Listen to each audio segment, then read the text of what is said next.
Supreme court ने उत्तर प्रदेश के धर्मांतरण विरोधी कानून पर कड़ी टिप्पणी करते हुए सरकार को सख्त संदेश दिया है। अदालत ने कहा कि ये कानून धर्म बदलने की इच्छा रखने वाले व्यक्ति पर बहुत भारी बोझ डालता है और राज्य का दखल व्यक्तिगत आस्था जैसे बेहद निजी मामलों में अनावश्यक रूप से बढ़ा देता है। कोर्ट ने ये भी सवाल उठाया कि धर्म परिवर्तन करने वाले व्यक्ति के निजी विवरणों को सार्वजनिक करने की शर्त क्या संविधान में दी गई राइट टू प्राइवेसी यानी निजता के अधिकार से मेल खाती है। अदालत के मुताबिक इससे राज्य का हस्तक्षेप व्यक्ति की निजी आस्था और निर्णयों में स्पष्ट और गहरा हो जाता है। कोर्ट ने ये भी दोहराया कि भारत एक धर्मनिरपेक्ष देश है और आस्था, विचार और पूजा की स्वतंत्रता हमारी संवैधानिक पहचान का हिस्सा है, इसलिए ऐसे कानूनों की गहन समीक्षा जरूरी है। बेंच ने मौखिक तौर पर कहा कि आस्था और भरोसे के सवाल व्यक्ति की आत्मनिर्णय और निजता से जुड़े हैं, इसलिए धार्मिक स्वतंत्रता और निजता एक दूसरे से गहराई से जुड़ी हैं और इन पर राज्य का अनावश्यक हस्तक्षेप असंवैधानिक माना जा सकता है। आप सभी को जय मसीह। मेरे प्रिय भाई, इस वीडियो में बात करने वाले सुप्रीम कोर्ट से एक बड़ा फैसला आया है जिसमें कहा गया है धर्म मानना, कोई भी धर्म मानना सभी का अधिकार है। लेकिन हमारे भारत देश में क्या हो रहा है, एक तरफ की मतलब जो कट्टरपंथी विचारधारा के लोग हैं वो थोपना चाहते हैं,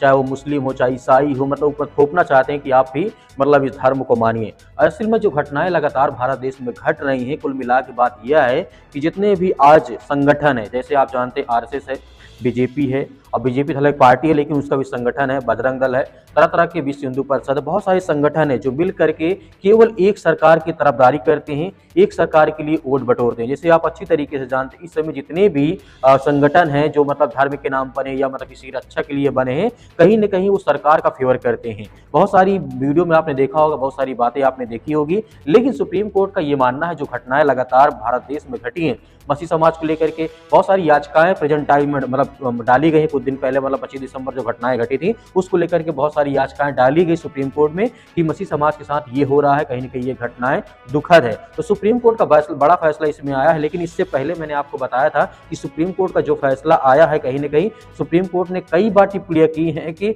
धर्म सभी मतलब जितने भी धर्म है सभी का अधिकार है, प्रार्थना करना, विनती करना, दुआ करना। लेकिन आप जानते हैं बजरंग दल के लोग, विश्व हिंदू परिषद लोग, तरह तरह के संगठन के लोग धर्म का आरोप लगाते हैं, धर्म परिवर्तन कराते हैं, उसके चलते बहुत सारे लोगों पर FIR करवाते हैं, उन्हें जेल में डालते हैं, कुछ दिन बाद बेइज्जत बरी होकर चले जाते हैं। इस तरीके की जो घटनाएं लगातार भारत देश में घट रही, कहीं न कहीं दुखद है।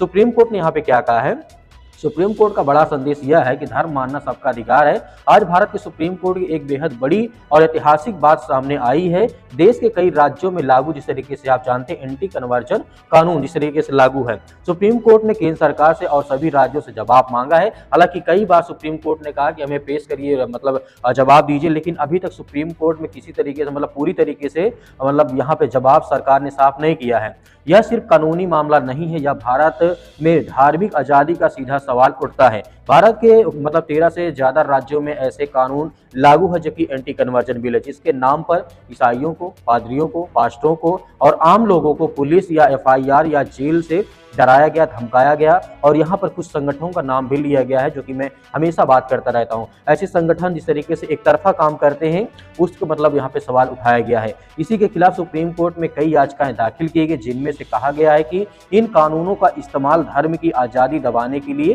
कहीं न कहीं किया जा रहा है। आप जानते हैं उत्तर प्रदेश भी एंटी कन्वर्जन बिल है, कुल मिला के 13 से 14 राज्य हैं जहां पर ऐसे एंटी कन्वर्जन बिल लाया गया।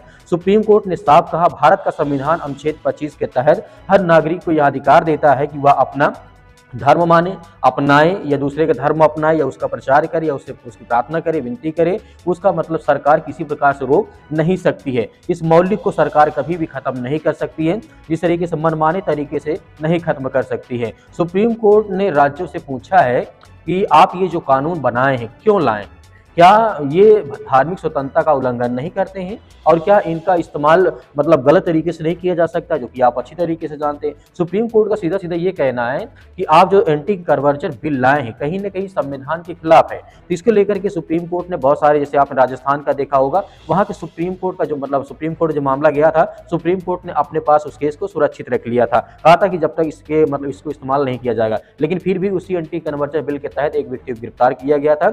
निर्दोष लोगों को डराने के लिए हो रहा है।